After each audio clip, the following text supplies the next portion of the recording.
Gracias, Hilton, por hacernos este espacio. Eva, me han encantado tus palabras.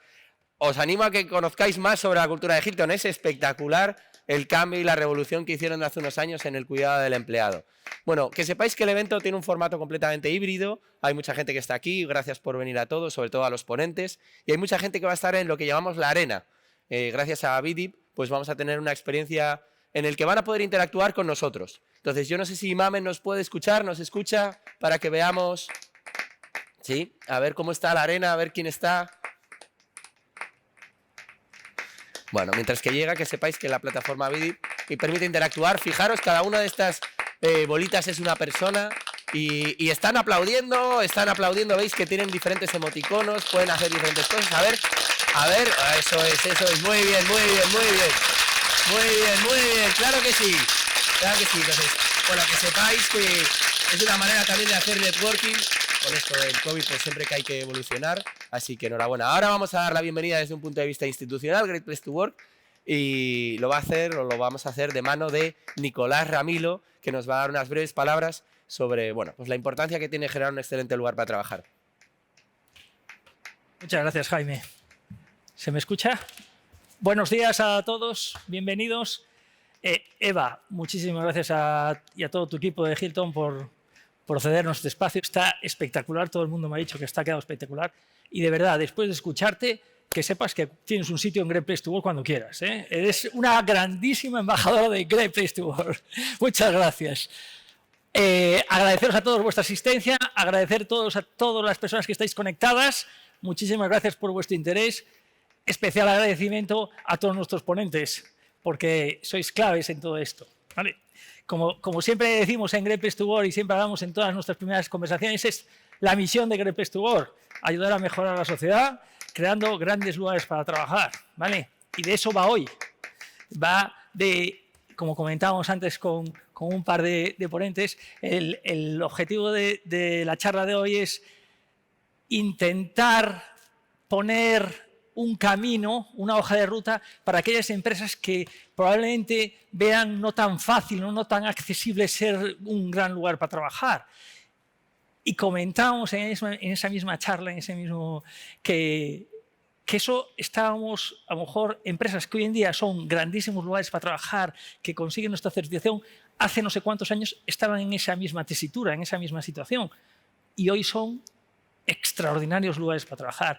Entonces, de lo que se trata hoy es de que entre todos ayudemos a hacer ver que ese es un camino, en el que primero hay que estar muy decidido en tomar y muy determinado en querer ser un gran lugar para trabajar, pero que todo es posible.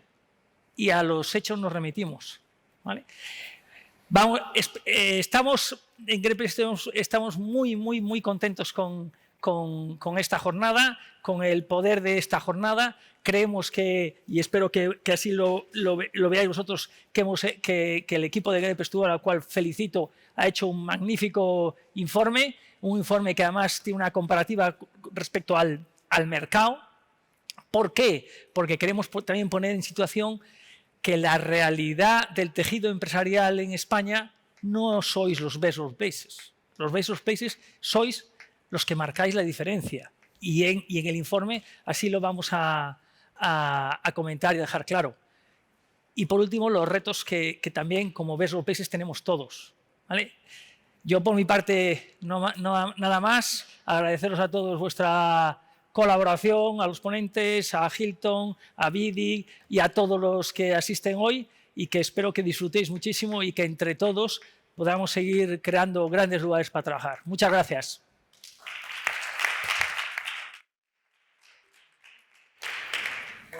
Tan solo hacer un apunte de la agenda que vamos a tener en el día de hoy. Vamos a tener 3 bloques diferenciados. Al principio va a entrar María Bento, a la que ahora voy a dar paso, directora de Diagnóstico Cultural y Best Workplaces, que va a hacer toda una revisión de los resultados que hemos estado indagando, de los análisis que hemos hecho a todos los empleados. Luego vamos a tener una mesa redonda súper interesante, con 5 representantes del ranking Best Workplaces España 2022, en el que vamos a hablar de los retos de las Best Workplaces en una segunda parte y los retos del tejido empresarial español. Así que quedaros porque desde luego es muy interesante. Y luego vamos a tener un colofón que es una entrevista, un 1 a 1 con Quique Huerta, en el que vamos a hablar de temas muy interesantes, ¿no? Vamos a hablar de uno de los retos, que no voy a desvelar cuál es, de la diferencia entre el tejido empresarial español y estadounidense y algunas tendencias a nivel global en lo que se refiere respecto a lo que es la experiencia de empleado. Yo creo que desde luego va a ser muy completo. Entonces, sin mayor dilación, bueno, que sepáis que los que estáis en la arena, Teresa, Federica, creo que he visto alguno de los nombres, sabed que estáis completamente atendidos, es decir, que esperamos vuestras emociones, yo os iré dando paso entre diferentes bloques, así nos ayudáis a que vayamos microfonando a la gente, así que está todo perfectamente medido. Y nada, sin más, voy a dar paso a María Bento, que os pido desde la arena y desde la presencia un fuerte aplauso, por favor.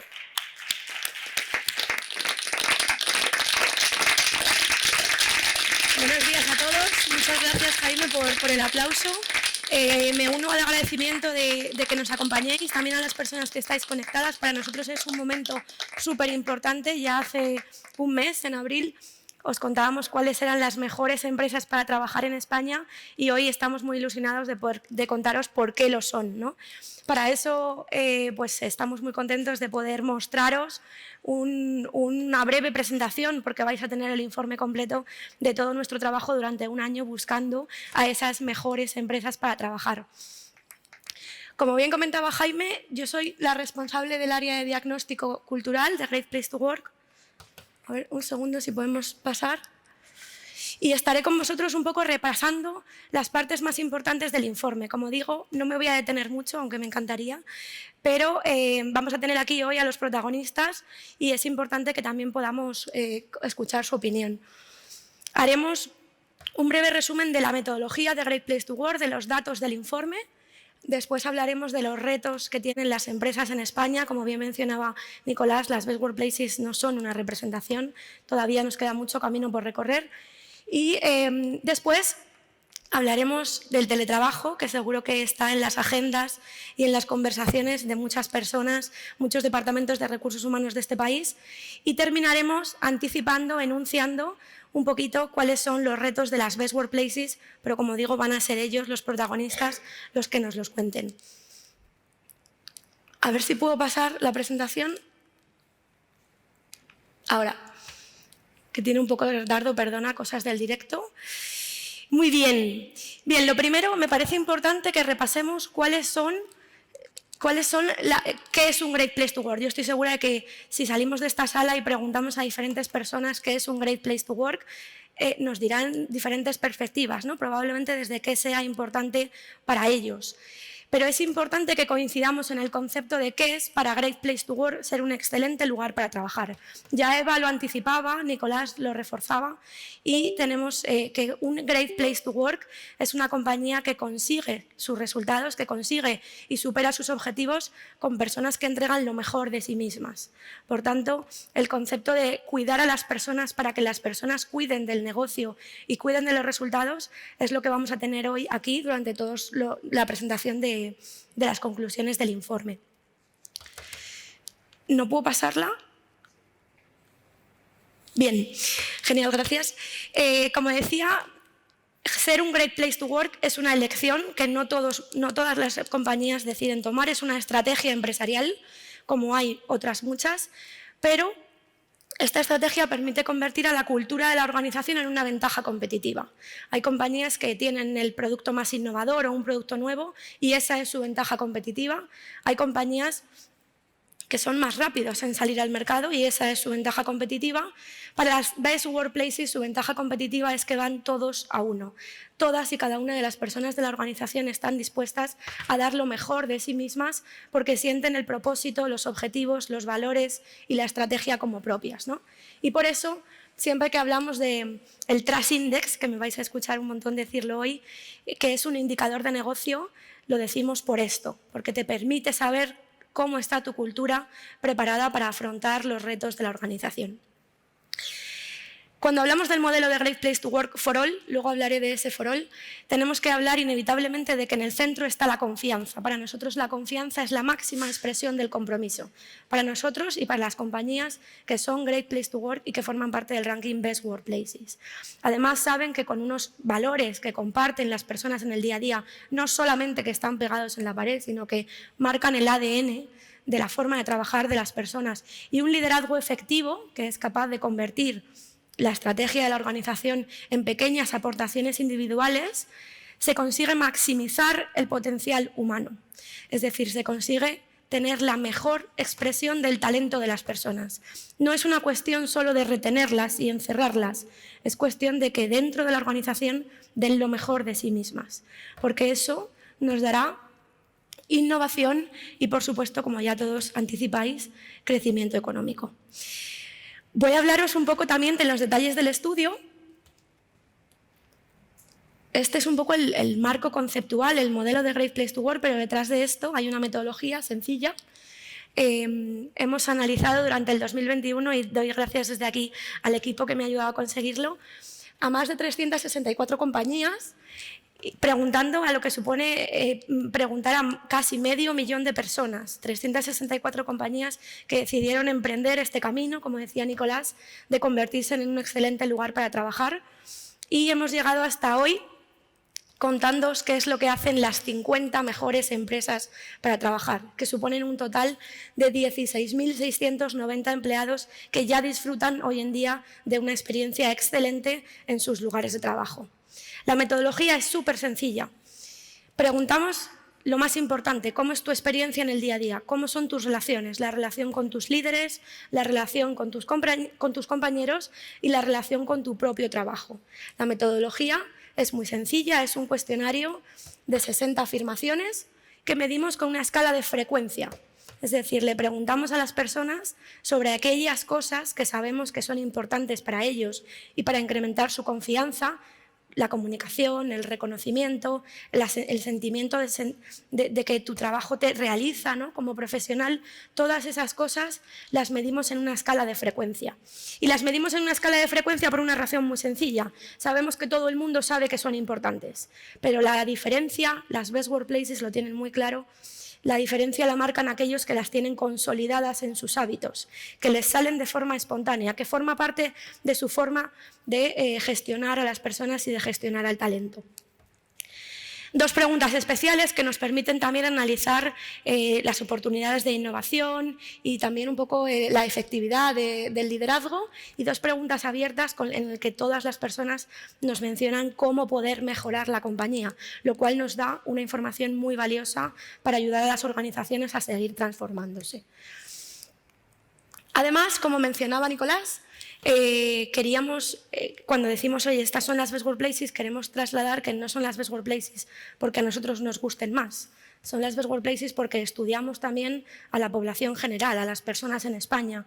Hemos cogido una muestra representativa de la población ocupada, representativa en las cuotas de género y de edad, según los datos del INE del 2021, y nos permite también saber, oye, las compañías que son un Great Place to Work, poner en valor realmente qué es lo que hacen extraordinariamente bien frente a otras compañías que todavía no se han iniciado en este camino, ¿no? Y que también esto sirva para movilizarles, para hacerles reflexionar sobre los retos que tiene esta sociedad y cómo afrontarlos desde un punto de vista empresarial. Bien, esto es un poco la metodología, ¿no?, la parte más metodológica, pero sí que me gustaría empezar a comentaros algunos resultados. En primer lugar, os vamos a dar el dato del Trust Index. Todo el mundo sabe ya que el Trust Index es nuestro indicador de negocio que mide la cultura de la organización en términos de confianza. Las Best Workplaces presentan un Trust Index de 87 puntos frente a 62 de las empresas en España. Fijaros la diferencia, 25 puntos de diferencia, que son pérdidas de oportunidades. Segundo dato, la valoración general, la respuesta de las personas a la pregunta, oye, teniendo en cuenta todo, ¿tú dirías que esta empresa es un excelente lugar para trabajar? 9 de cada 10 personas lo tienen claro en las Best Workplaces, mientras que encontramos que las empresas en España solo recogen un 63% de valoración positiva en esta pregunta. Tercer dato, el dato del Employee Net Promoter Score, es decir, el índice de recomendación. Seguro que muchos de vosotros, también las personas que estáis conectadas, trabajáis en vuestras compañías con índices de satisfacción de cliente. Nosotros tenemos el índice de satisfacción de empleado. ¿Bien? Y lo hacemos con la pregunta ¿cuánto recomendarías a esta empresa, a un amigo o a un familiar, como un excelente lugar para trabajar? Y encontramos que el 70% de las personas de las Best Workplaces son embajadores de la marca, lo recomendarían con un 9 o con un 10, lo que el NPS recoge como promotores, frente a un 33% de las empresas en España. Fijaros lo que supone que el 70% de las personas de tu compañía sean los mayores embajadores en un mundo en el que está interconectado, en un mundo en el que la información está a solo un clic, que para elegir la mejor playa, elegir el mejor restaurante, elegir una empresa, buscamos las recomendaciones de las personas que lo conocen. Imaginaros el impacto que esto tiene hacia el exterior.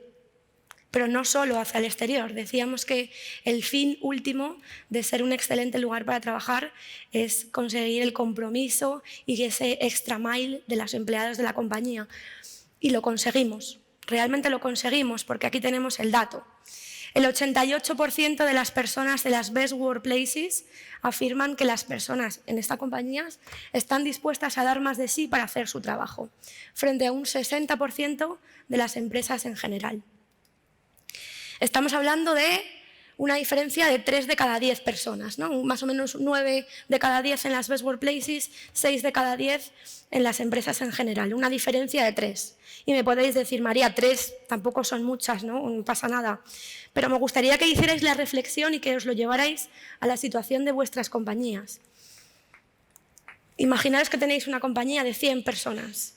¿Podríais aceptar que 30 de ellas no estén desempeñando sus funciones, no estén apostando su talento y poniéndolo al servicio de la organización, no estén queriendo dar lo mejor de sí mismas?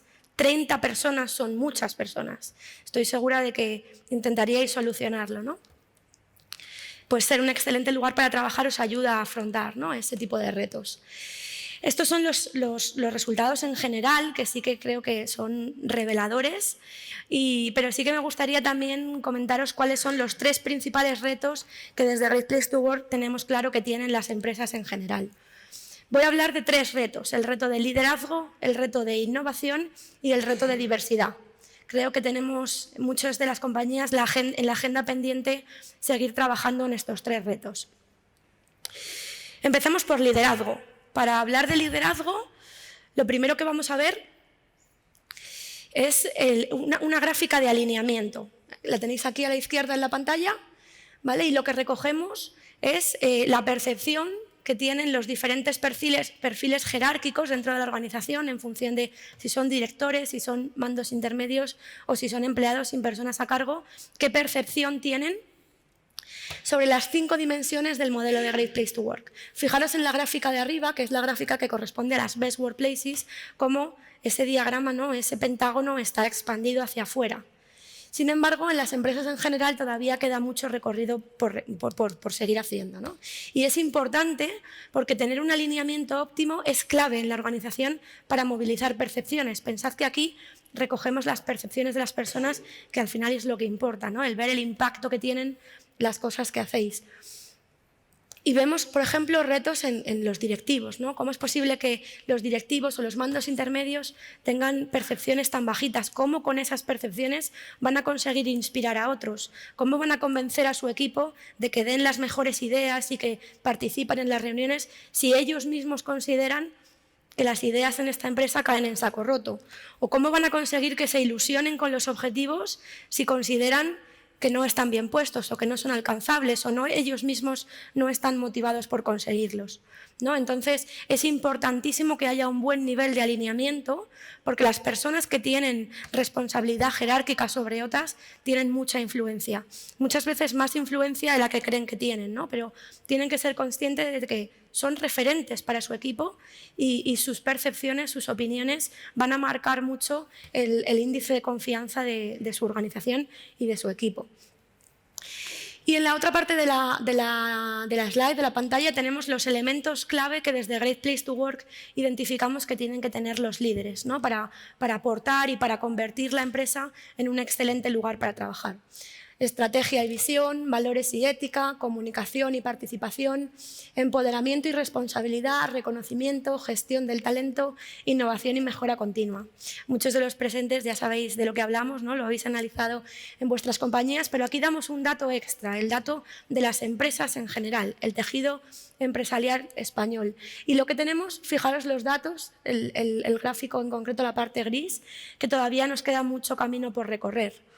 Y pasa muchas veces por tener claro que cuando empiezas a gestionar personas, tu trabajo, tus funciones, tal y como las conocías hasta ahora, cambian significativamente. Tú ya no eres un gestor de trabajo. Tienes que gestionar motivaciones, tienes que gestionar necesidades, tienes que gestionar ideas, tienes que gestionar talento que muchas veces es mayor que el tuyo, y es importante que cuando las personas asumen el reto de gestionar personas tengan claro y definido cuáles son estas competencias y cómo conseguir ponerlas en marcha. Por tanto, una herramienta que siempre recomendamos, y la recomendamos porque es tremendamente potente y tremendamente barata, son las reuniones de feedback. A ver si puedo pasar. Son las reuniones de feedback. Súper sencillo, el que una persona, un manager, se siente con cada persona de su equipo con cierta frecuencia para charlar de su desempeño, de los siguientes retos, de sus motivaciones, de sus necesidades. Algo que muchos pensaréis, obvio. Bien, pues lo que encontramos es que una persona de cada 4 no tiene una reunión al trimestre. En las empresas en general, ¿no? En la población general. Y fijaros lo fácil que es y la repercusión que tiene. Pues encontramos que no todo el mundo lo pone en marcha y nos encontramos a muchas personas que no tienen feedback de su trabajo, que no saben qué se espera de ellos. Y es muy difícil que en ese contexto puedan aportar realmente a los objetivos de la organización. Segundo reto, el reto de diversidad. Hemos hablado antes de maximizar el potencial humano. Recordad que habíamos hablado de que la confianza, los valores y el liderazgo efectivo conseguían que las personas expresaran la mejor versión de su talento, ¿bien? Pues es un poco el concepto que recoge nuestro modelo, ¿no? El cómo desde garantizando la equidad, construyendo la pertenencia, aprovechando la singularidad de los perfiles, se consiguen y se aprovechan mejor las oportunidades de negocio. Estamos en un mundo que cambia muy rápido y esto lo voy a decir muchas veces a lo largo de este ratito, y necesitamos las ideas, necesitamos diferentes perspectivas, necesitamos gente que se atreva a pensar de forma diferente. Recogía una cita de nuestro libro, Un Great Place to Work para Todos, que dice: las organizaciones que maximizan el potencial humano son como elegantes barcos deportivos. Adelantan rápidamente a sus rivales que hacen aguas por las fugas que existen en sus experiencias en el lugar de trabajo. Impulsados por la energía de las personas como motores, con todos los cilindros en marcha, y esto es muy importante, los excelentes lugares para trabajar están ganando y liderarlos es apasionante. Y esto me remonta a lo que decíamos de la cultura como ventaja competitiva, ¿no? Bien, esta es la teoría, yo estoy segura de que todos nos la sabemos, pero aquí tenemos la realidad, una realidad aplastante que nos pone un poco los pelos de punta, ¿no? Cuando preguntamos si reciben las personas un trato justo, independientemente de su edad, de su orientación sexual, de la raza, del sexo, pues nos encontramos que en la realidad no estamos ahí todavía, nos queda mucho camino por recorrer. ¿Cómo vamos a empezar a hablar de aprovechar la singularidad, de dar alas al talento, si ni siquiera somos capaces de dar un trato justo? Fijaros que solamente el 66% de las personas piensa que son tratadas de una forma justa independientemente de su edad, o solamente el 74% independientemente de su género, de su sexo. Es realmente escalofriante. O, por ejemplo, que solo 6 de cada 10 piensan que podrían reclamar ante un trato injusto. Es decir, sienten que podrían ser escuchados y se les podría dar una solución a esta situación. De verdad que es escalofriante, no sé si estáis de acuerdo conmigo, pero nos queda todavía mucho camino por recorrer y nos preocupa también desde un punto de vista no solamente de humanidad, sino también desde un punto de vista de negocio, porque realmente las compañías necesitan esa diversidad. Y me paso con esto al tercer reto, al reto de innovación. Fijaros que nosotros desde Great Place to Work entendemos la innovación de una forma peculiar. Muchos entenderán que es invertir en grandes tecnologías o apostar por eruditos que vienen de Silicon Valley y nos convencen de nuevas formas de trabajar, pero para nosotros la innovación forma parte de algo muy sencillo.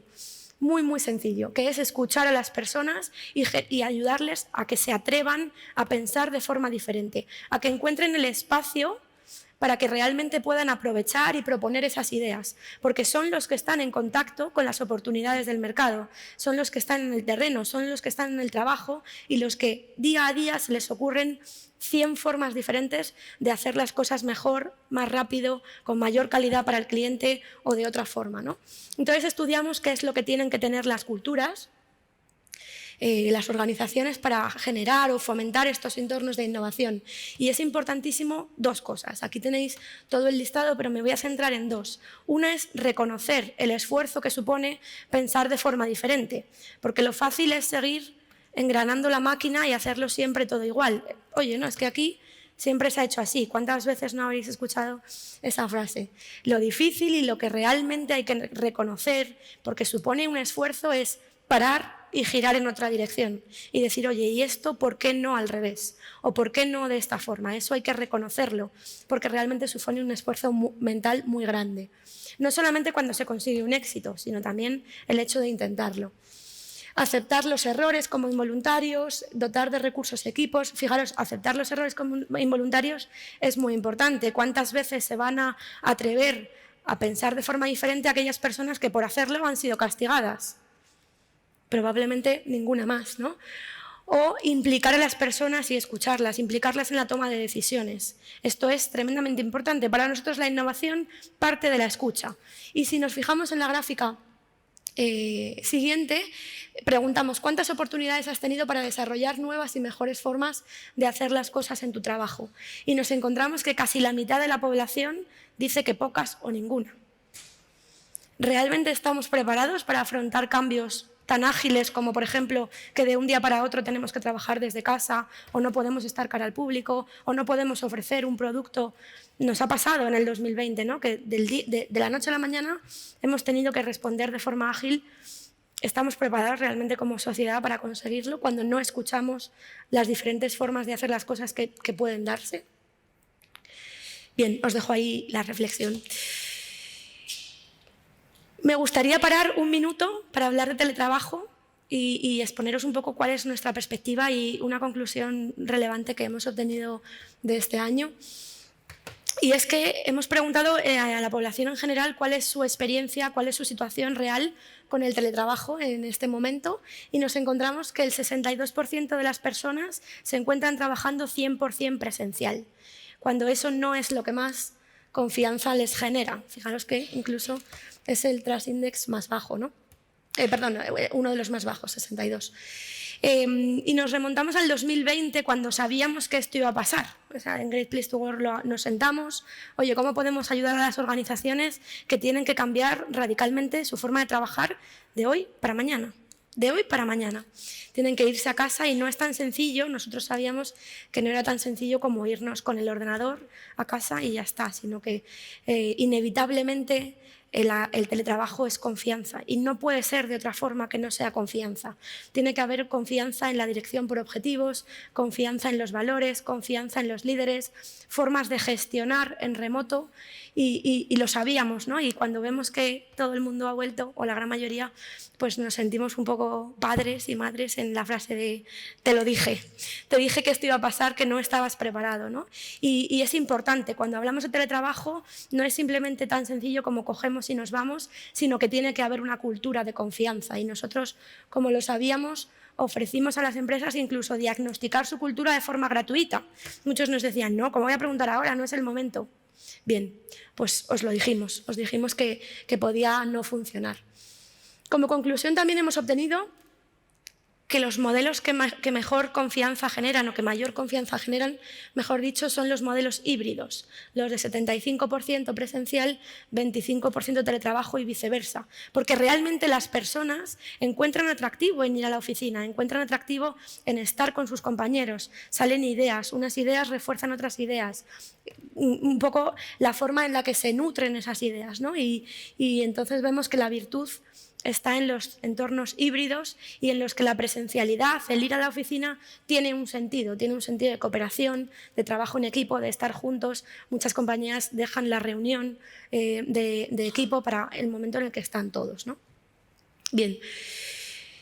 Esto con respecto al teletrabajo, y me gustaría también finalizar anticipando un poquito cuáles son los retos de las Best Workplaces. Solo los voy a enunciar porque creo que la mejor forma de tratarlos es a través de las personas, de los protagonistas que tenemos hoy aquí, que forman parte de las Best Workplaces, y quién mejor que ellos para que nos digan cómo han llegado hasta aquí y qué retos afrontan en las siguientes etapas, ¿no? Pero sí que es importante que los mencionemos, al menos.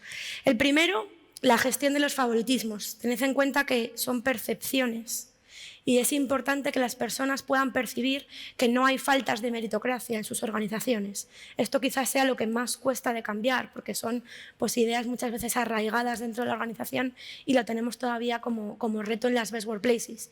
Feedback, conversaciones asertivas y dejar claro cuáles son los objetivos de cada persona y qué se espera de ellos para pasar a un siguiente nivel son importantes en este reto.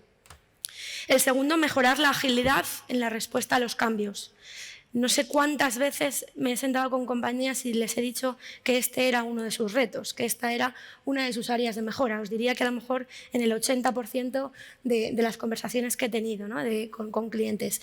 Y nos encontramos que es cierto, es decir, estamos en un mundo en el que las personas son más ágiles que las empresas y eso no puede ser, porque estamos perdiendo oportunidades. Muchas veces se encuentran frenos internos que permiten a las empresas responder de forma ágil, ¿no? Pues también lo tenemos en la agenda. Y en tercer lugar, y este me gusta especialmente, que es mantener el nivel de exigencia, porque no sabéis la cantidad de veces que nos llaman, oye, yo creo que soy un great place to work, porque mira, tengo beneficios, tengo teletrabajo, aquí la gente se lo pasa fantástico, y entonces yo creo que soy un great place to work, ¿por qué no hacemos el estudio y lo certificamos? Perfecto. Pero ser un great place, eso es ser un great place, pero ser un great place to work implica equilibrar la balanza y de la misma forma que cuidamos de forma excelente de las personas, cuidamos de forma excelente de los resultados. Estoy segura de que muchos de los que estáis aquí les debo hacer así con la cara y tienen razón, ¿no? Y es que no es cuestión de dar concesiones, beneficios, mejores salarios, porque eso es lo que menos compromiso genera. Lo que realmente buscan las personas también, aparte de sentirse cuidadas, es sentirse empleables, es decir, no solamente que tienen un trabajo, sino que día a día y estando en la organización están teniendo una experiencia que les permite ser mejores profesionales. Y entonces eso implica pues, trabajar el liderazgo, trabajar el desempeño, trabajar la evaluación, trabajar la formación, la exigencia, el desarrollo y no solamente conceder beneficios per se que probablemente en 2 o 3 años los concebirán como derechos adquiridos y ni siquiera sabrán que los tienen, ¿no? Y entonces hemos visto a muchas compañías caerse del podium por caer en este error y por eso lo trasladamos como reto de las Best Workplaces. Como decía, por mi parte no mucho más, os dejo con los protagonistas. Muchísimas gracias a todos por escucharnos. Tenéis muchísimo más detalle en el informe completo que podréis descargar y animaros a que sirva como motor para transformar vuestra compañía. Muchas gracias.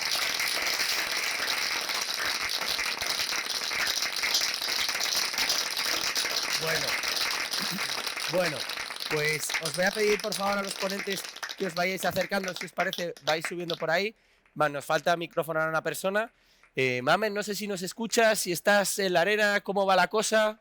Estoy. Estamos aquí todos disfrutando muchísimo del evento. Muchas gracias, Jaime. A ver, ¿pinchamos en un amarillito, por ejemplo, o le damos un aplauso? Oye, ¿qué os ha parecido el informe de María? ¿Os ha gustado o no? A ver. Espectacular. Fíjate cómo les ha gustado el informe de María. Felicidades por la presentación, muy buenos insights que están poniendo aquí en el chat. O sea que maravilloso, hasta ahora genial. Qué maravilla, qué maravilla. ¿Sabes si alguien tiene alguna pregunta? ¿Alguien quiere comentar algo más? De momento, a ver si se animan. Si alguien se quiere animar al final, si quieres, podemos dar paso. Luego dejaremos espacio para preguntas, así que fenomenal. Pues nada, como veis, bueno, oye, pues para las preguntas, entonces, que sepáis que podéis acceder perfectamente al informe Best Workplaces. Lo tenéis a través de nuestra web, yo creo que es algo interesante. A ver, si me habéis escuchado, por favor, decir pulsar azul, a ver, para interactuar un poco. Muy bien, joder, muy bien.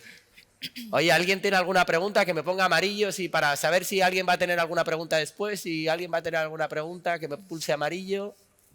Bueno, una, dos, qué tímidos estamos. Es que alguien dice que no. Vale. Bueno, pues, oye, mamen, pues si puedes ir cogiendo las preguntas, luego las vamos dando paso.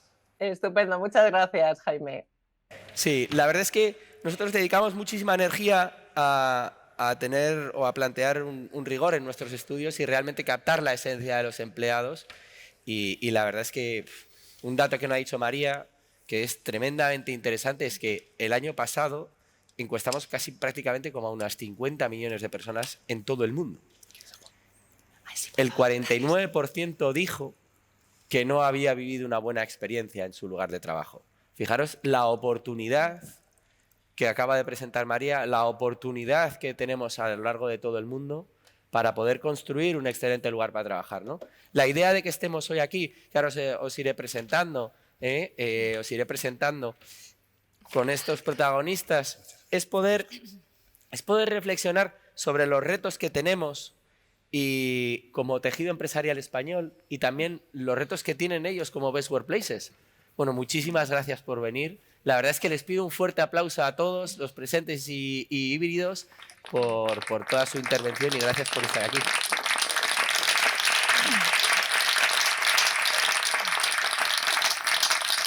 Bueno, no por orden, pero me tengo que leer bien los títulos, entonces permitidme, ¿vale? Abel Pérez del Castillo, director de Recursos Humanos en Lili, ¿vale? No están sentados en orden, es lo que quiero decir. Alejandro Domínguez Krausaz, General Manager de SIDN Digital Thinking, así que muchas gracias por venir. Francisco de la Calle, ¿vale? Iberia People and Organization Head en Sandoz, muchas gracias por venir. Marina Dávila, People Culture en DCSL Guidesmiths, ¿lo he dicho correcto? Muchas gracias. Bueno, Isabel Pastor, de Hilton, ¿verdad? Directora de Recursos Humanos. Muchísimas gracias por acogernos y por estar hoy aquí. Un placer. Bueno, empezaría por liderazgo, ¿eh? El primer reto que comentaba María. No sé, ¿qué importancia le veis al liderazgo, ¿no? ¿Cómo diríais que hay que identificar y desarrollar líderes? A ver, ¿quién se anima? Empiezo yo. Venga, fenomenal. Igual es que soy el más mayor, ¿no? Eso no lo sé, ¿eh? Bueno, lo que sí soy seguro es el único en esta sala que hasta los 20 años en todas las galas de Great Place to Work, en todos los estudios de Great Place to Work, porque eso sí que me consta, porque sois muy jóvenes todos y no habéis tenido esa oportunidad, esa facilidad que he podido tener yo durante estos 20 años. Así que enhorabuena Great Place to Work por estos 20 años. Bueno, y enhorabuena a Lili, ¿no? Un aplauso para Lili. Y enhorabuena a Lili por haber estado durante estos 20 años en el este. Bueno, la verdad es que el reto que todos tenemos encima de la mesa siempre es la de cómo somos capaces todos de identificar el talento, cómo somos capaces de identificar líderes y demás. La verdad es que las fórmulas están casi todas inventadas, ¿no? Nosotros mantenemos una política de hace muchísimos años de incorporación de personas sin experiencia dentro de la compañía que desarrollan su carrera profesional dentro de la misma y donde acudimos normalmente a puestos de supervisión a través de promoción interna. Con lo cual, como os podéis imaginar, tenemos un amplio espectro de soluciones, procesos y demás que nos permiten el saber identificar el talento. Lo que sí está claro y cada vez está más claro es que lo primero que tienes que tener para identificar a un líder es que el líder quiera, es que la persona quiera. El querer se ha convertido en un factor fundamental. Quizá hace años los líderes los nombraba la organización y bueno, pues te daba la autoridad para ser supervisor y con eso tú tenías que tirar para adelante. Ahora yo creo que hay un concepto muy instalado en todas las organizaciones que es tú tienes que ser primero el que percibas que dentro de tus capacidades y tus habilidades el liderazgo, la capacidad de gestionar personas, no de gestionar tareas, como bien se dice en el informe, una cosa es gestionar personas y otra cosa es gestionar las tareas que tienes que hacer. Saber gestionar personas, y eso tiene que tener un principio inicial de querer, apostar y estar motivado para ello. Luego, a partir de ahí, pues evidentemente tu capacidad de aprendizaje, tus resultados, tu generosidad, tu habilidad para escuchar, para tener una escucha activa, todas esas cosas que forman parte de un proceso donde la compañía tiene que definir qué estilo de liderazgo también quiere. Para que dentro de la organización haya una cierta, digamos, continuidad en cuanto a lo que un supervisado o un colaborador espera de sus líderes dentro de la organización. Porque una cosa que dice es la verdad, nosotros ya os digo que estudiamos muchísimas empresas, lo que has comentado de querer es realmente relevante, ¿no? Porque muchos líderes, oye, no asumen el rol de gestionar personas, ¿no? Se quedan en la parte de coordinación de tareas, ¿no?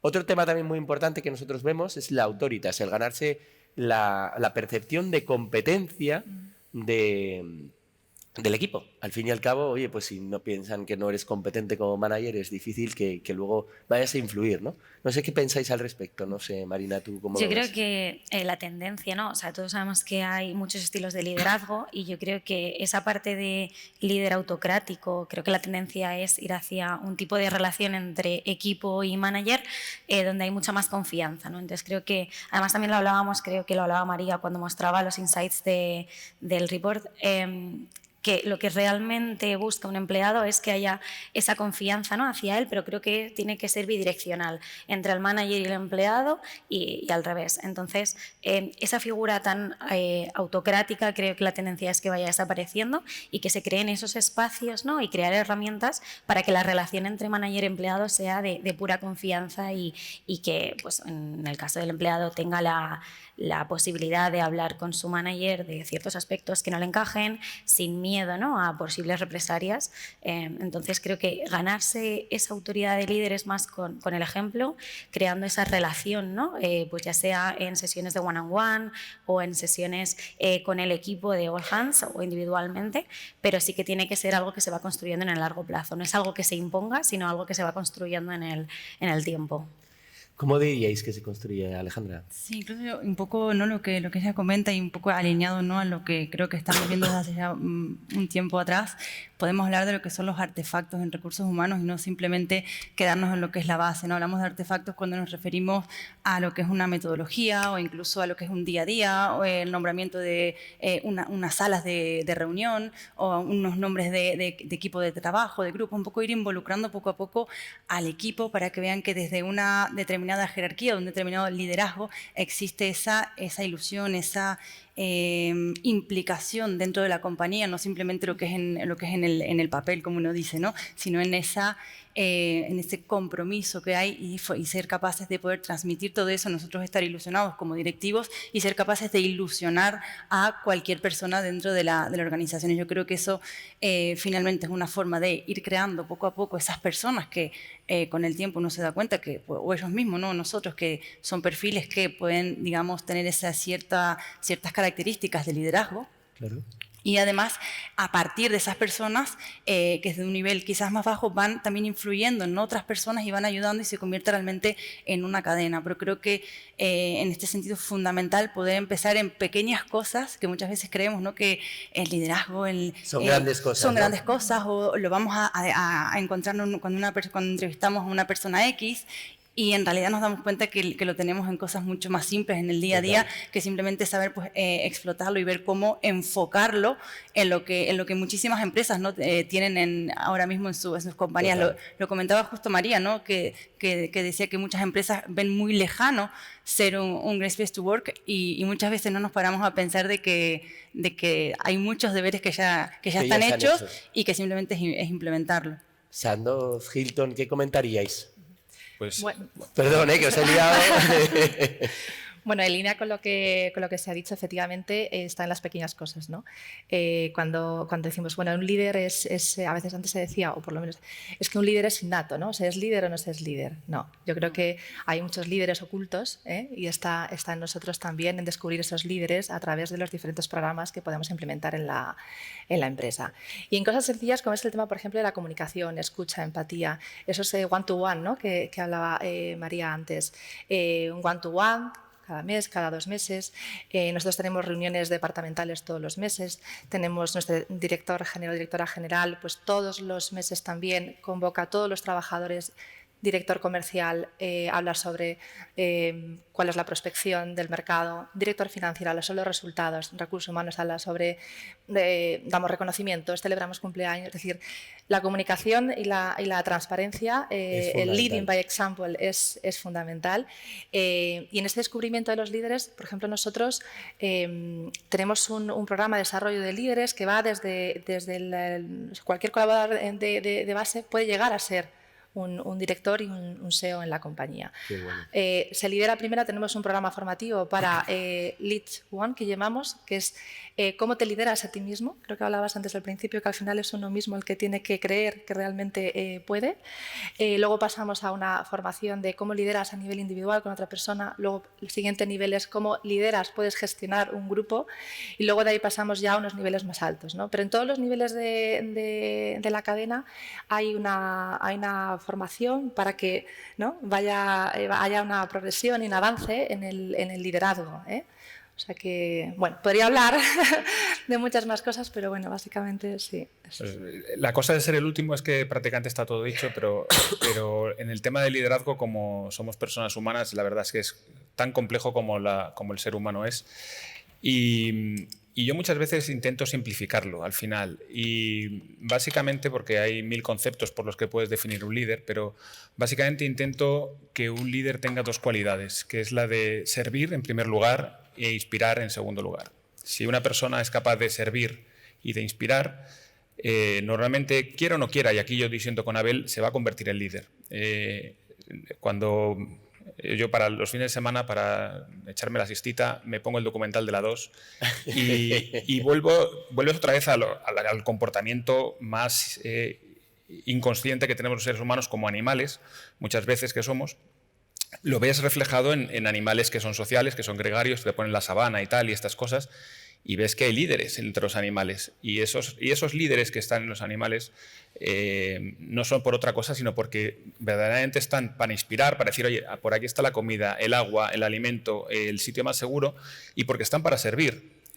Ayudan a la manada, son los que defienden a la manada, son los que protegen a la manada. Entonces, si se juntan esas 2 características, la de inspirar y la de servir, al final el líder surge, el líder brota. Si somos capaces como organizaciones de dar espacios de seguridad para que surjan esas dos características, los líderes van a surgir y los vas a ver, o sea, se ven innatos, es decir, no hay que ser muy sesudo para identificarlos, porque la propia organización los detecta. Oye, habíamos hablado además de inspirar. Inspirar para nosotros es fundamental en la metodología de Great Place to Work. Para nosotros es conectar las tareas individuales con los altos propósitos de la organización. ¿Dedicáis mucha energía en inspirar a las personas, en transmitirles transparentemente hacia dónde vamos, cuál es su tarea, cómo conecta eso con...? Bueno, yo creo que es fundamental el tema de comunicación, ¿no? Y hoy en día que disponemos de todas las herramientas, redes sociales, creo que es un arma muy potente a nivel interno de la compañía.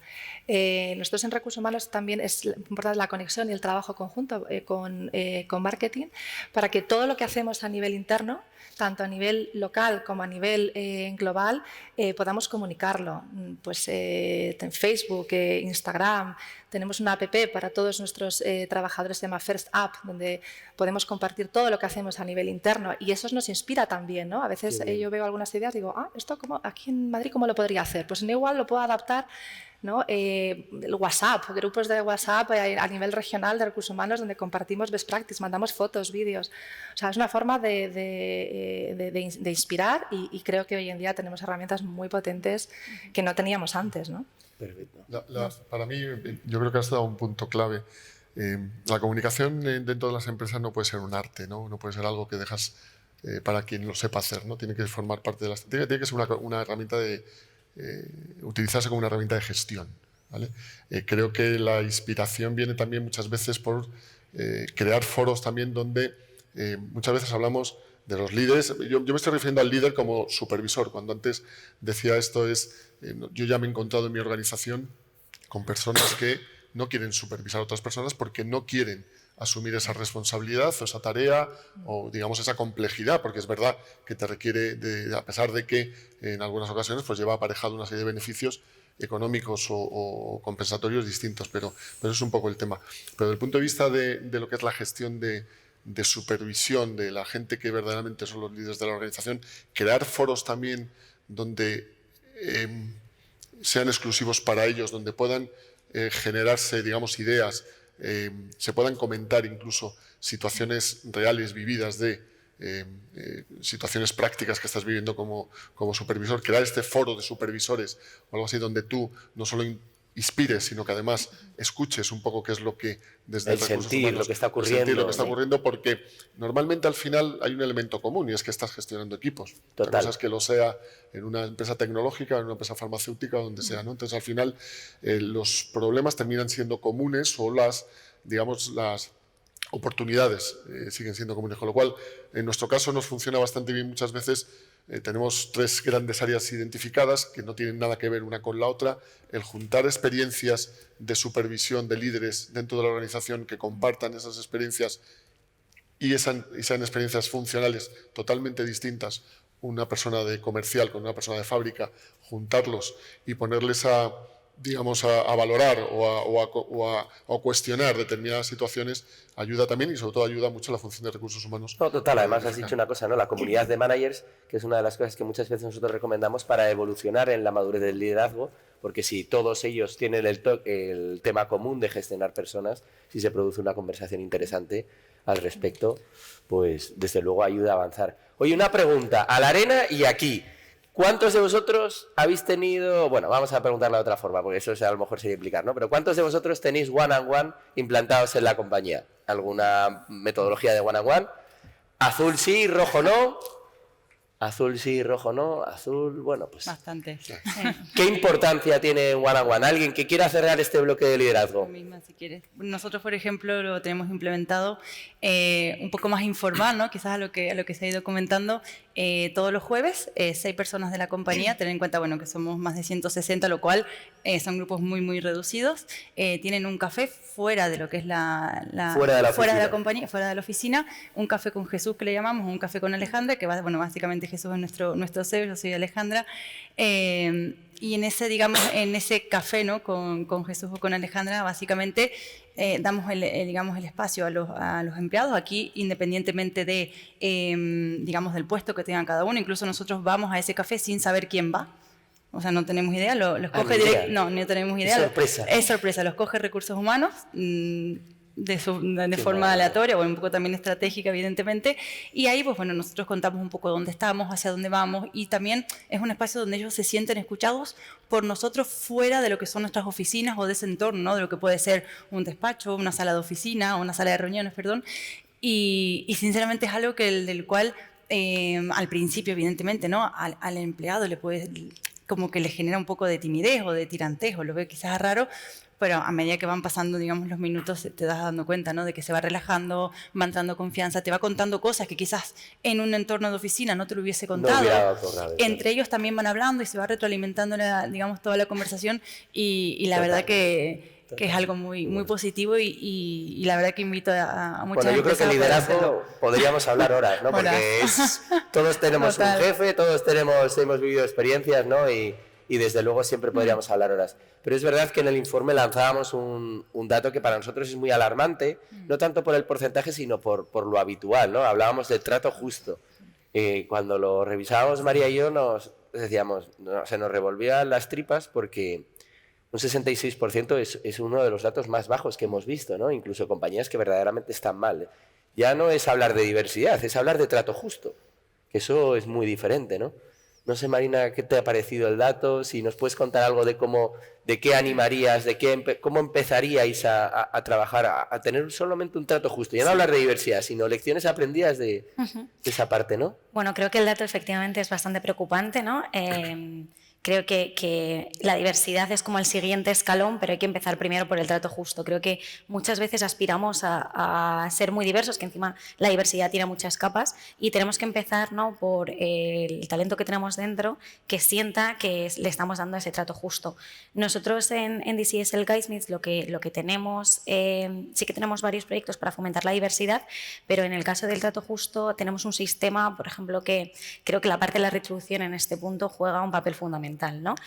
Por un lado tenemos la retribución económica y otros tipos de retribución, como puede ser la flexibilidad o esa libertad que tiene el empleado. En el caso de la retribución económica, nosotros hemos apostado por la transparencia salarial. Es algo complejo y es algo difícil, pero es algo que creemos que ayuda mucho a que el empleado tenga ese mensaje, ¿no?, de justicia y de equidad. Por otro lado, aparte dentro de nuestro paquete salarial tenemos un sistema de bonus por objetivos, que eso sí que hace que toda la retribución o todo el crecimiento que pueda ir teniendo un empleado está muy ligado a los objetivos que va consiguiendo y cómo va siendo su performance a lo largo del tiempo. Es algo que es totalmente medible, por lo cual, dentro de que es un proceso que es muy difícil hacerlo objetivo al 100%, intentamos objetivizarlo al máximo posible. Qué maravilla. Muy importante lo que comentas. No sé si alguno de vosotros queréis comentar, Fernando, a lo mejor algo, retos que veas de diversidad a medio y largo plazo, ya no lecciones aprendidas, ¿no?, sino retos un poquito más a futuro. ¿Cómo ves al tejido empresarial, a tu empresa en general, retos? No, de diversidad los retos son eternos, porque al final la diversidad no es más que el reflejo de donde la compañía, donde la empresa, como un equipo se mueve. Entonces, al final es verdad que la diversidad pues, nos viene dada, porque si el entorno es diverso, pues al final tarde o temprano que acabarás por ósmosis, acaba siendo diverso. Lo importante es el segundo apellido, la inclusión, que la gente se sienta verdaderamente parte de ese proyecto. Hablábamos antes de Trato Justo. Trato Justo es el primer ladrillo para ser un Best Place to Work, pero es el primer ladrillo que no se construye solo, es decir, no es porque haya decidido, voy a poner aquí en una pared que a partir de ahora vamos a tratar a los empleados de manera justa. Es lo que decía antes, es creerte la cultura que estás transmitiendo.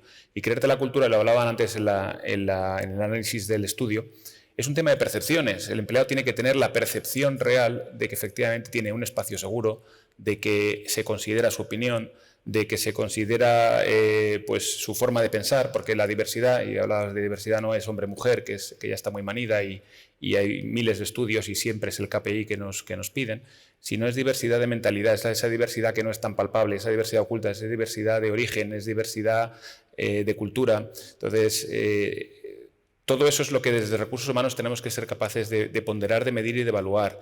Y como digo, si somos capaces de crear esos espacios de respeto, esos espacios seguros, ganas el trato justo, ganas diversidad, ganas la inclusión, vas haciendo peldaños, vas poniendo ladrillos en ese convertirte en un Best Place to Work. Qué bueno. Vamos a pasar a un tema también relevante, porque de la diversidad de pensamiento, de la diversidad de raza, género, se llega también muchas veces a la innovación. Y dentro de la innovación, como comentaba María, el error daba la sensación de que la población general no estaba favoreciendo, no entendía el error como vía de aprendizaje, como vía de innovación, como vía en el que pueda ser involuntario, ¿no?, que además es una de nuestras preguntas concretas. No sé, ¿cómo penalizáis el error en vuestras compañías? ¿Qué hacéis? ¿Cómo lo gestionáis el error? Bueno, yo... Ay, perdón. No. Siempre me cuelo. No, dale. Bueno, la pregunta de cómo penalizáis ya... O sea, ya está mal planteada, claro, ¿no? Ya está mal planteada. No mal planteada, pero quisiera resaltar esto, es no debemos penalizar el error. En ningún momento. Creo que, como todo, la ciencia llega a sus resultados a base de prueba-error, ¿no? Con lo cual, pues aquí es lo mismo, ¿no? Quiero decir, tenemos que fomentar, empoderar a nuestros trabajadores para que innoven, para que se equivoquen y aprendamos del error todos, ¿no? Al final, tener una cultura de innovación, primero tener una cultura organizativa. No se trata solamente de tener una declaración bien escrita, ¿no?, y que quede muy bonita, sino que hay que dar todos los medios para que eso sea posible y para que se viva esa cultura en cada uno de los procesos, en cada una de las personas individuales a nivel de equipo y en cada cosa que se hace en la empresa, ¿no? Por lo tanto, una cultura de innovación significa que esa innovación, ese margen de error que se da, está en todos los ámbitos de la empresa, en todas las actuaciones. Yo recuerdo entre tantas, ¿no? Pues Hilton quiso ponerle el foco en esto, ¿no? Y creó un programa que se llamaba Make It Right, que ahora ha desaparecido como programa en sí, pero porque ya por inercia todos los equipos O sea, viven esa cultura, ¿no? Esa cultura, están en claro. ello.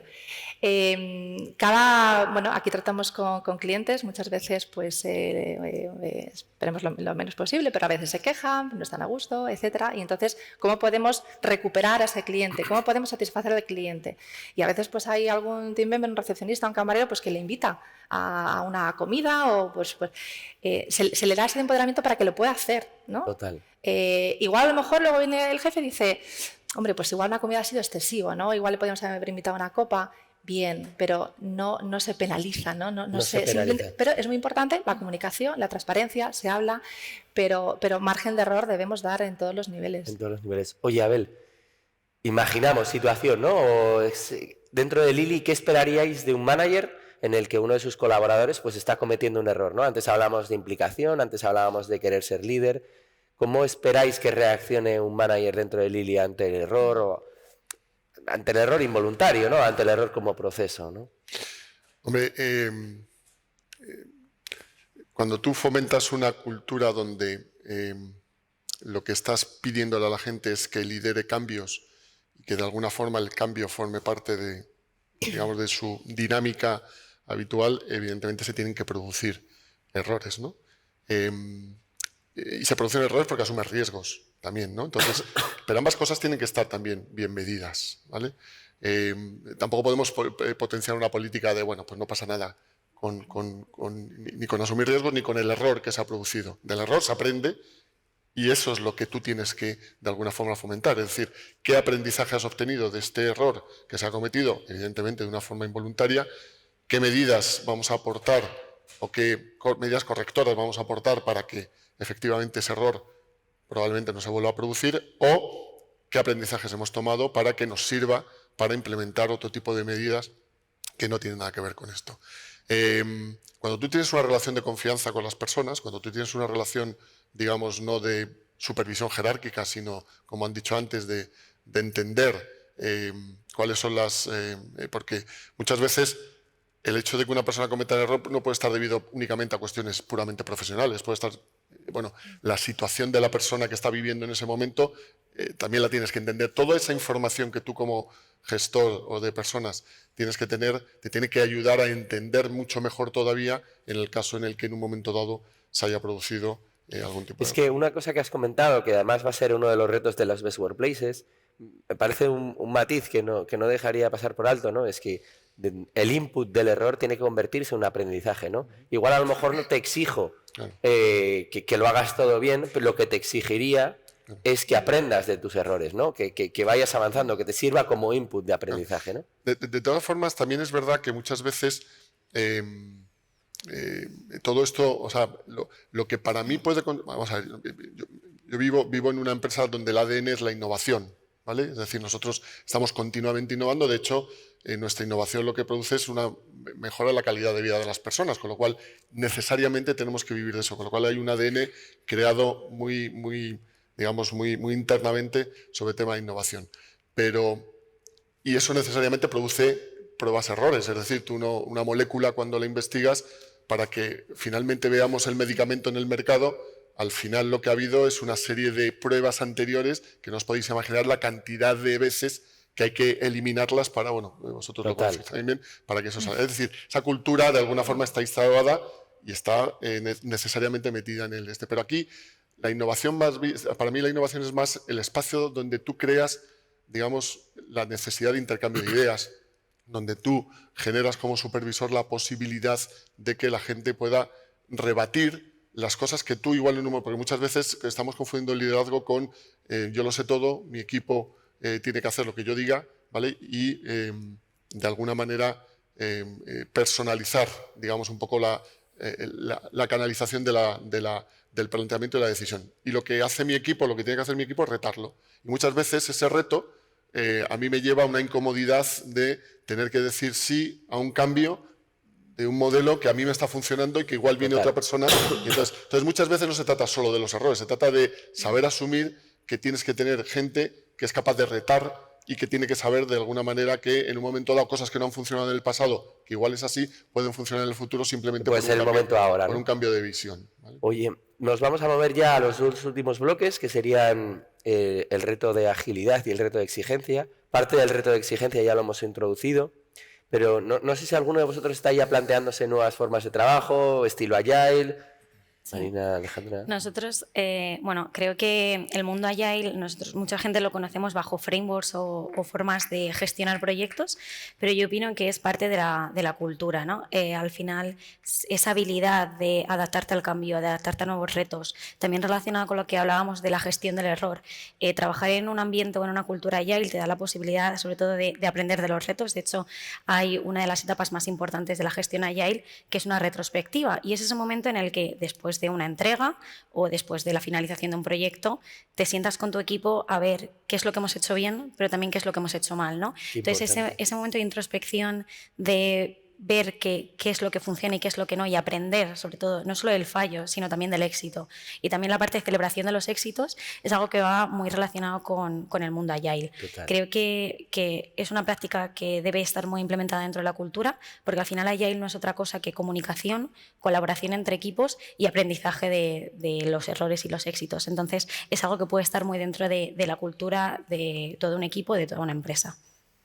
Nosotros, por ejemplo, es cierto que nos alejamos mucho, ¿no?, de lo que es la teoría, o digamos de lo que ya está escrito, de lo que hay que hacer, y dejamos que sea el propio equipo, ¿no?, que co-cree su propio espacio, sus propias metodologías, y que poco a poco también lo vayan haciendo extensible al resto de los equipos, ¿no? Al final, todos sabemos de que, pues bueno, al acabar un proyecto, pues bueno, hay que entregar resultados, hay que comentar a los compañeros, hay que, digamos, una serie de procesos, ¿no? Pero también creemos que el hecho de ir formando también líderes o ir dando esa creatividad a cada uno de las personas que trabajan en la compañía forma parte de que ellos creen también sus propias metodologías, y que luego, evidentemente, ¿no?, partiendo de unos valores, que eso tiene que ver con lo que es el alma de la empresa, y cómo de forma, digamos, a partir de los papeles directivos somos capaces de transmitirles esa filosofía, como ellos van creando por meramente, o sea, de forma propia, diferentes procesos, diferentes formas de trabajar, de implementar,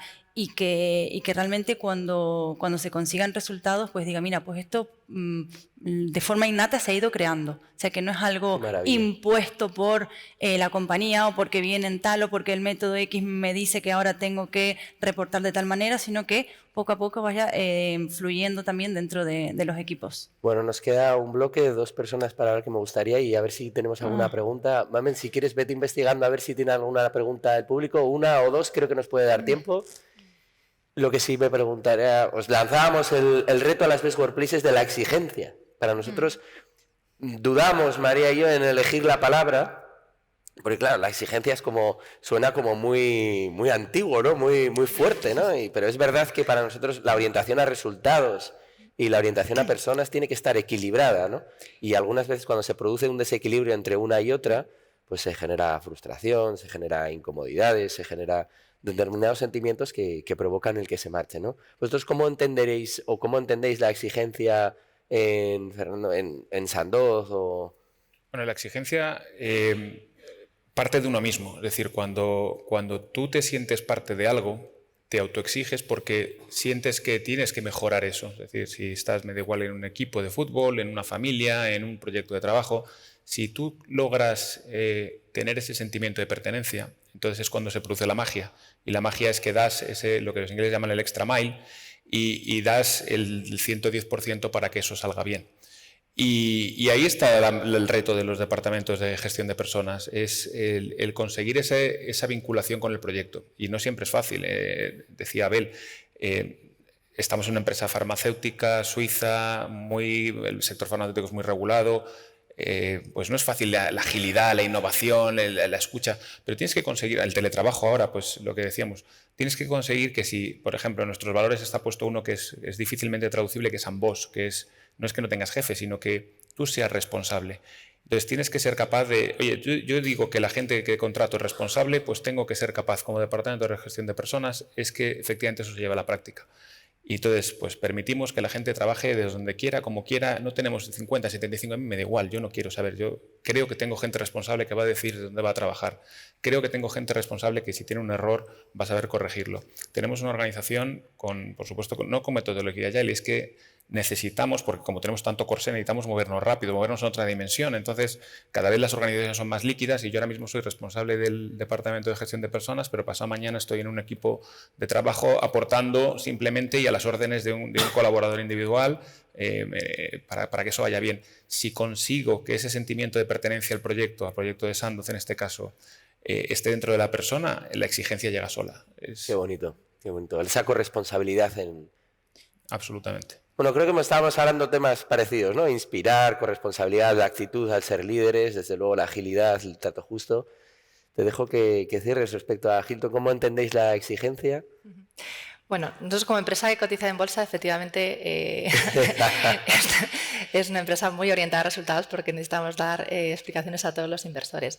Lo que no quita que dejemos de, al mismo tiempo, seamos una empresa Great Place to Work, porque al final tiene que estar alineado, ¿no? Y al final uno se enriquece a la otra parte. A la hora de tomar decisiones en Hilton hacemos siempre un análisis de cualquier decisión que se toma a nivel comercial o bueno, en el negocio, cómo impacta, digamos, en tres patas, ¿no?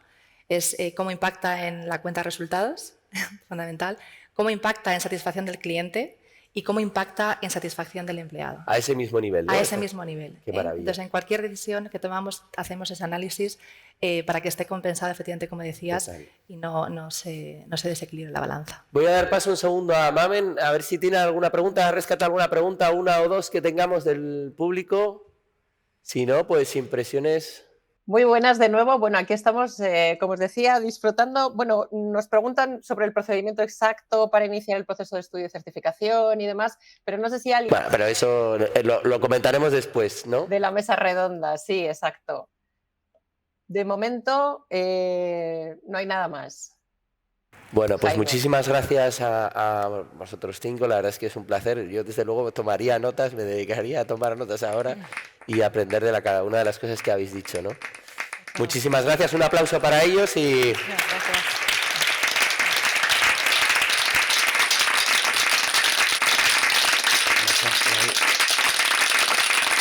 Bueno, mientras llega el último invitado, que va a ser Quique Huerta, en el que vamos a hacer una entrevista más, un 1 a 1 y sin micrófono. ¿Alguna pregunta que me gustaría hacer, no?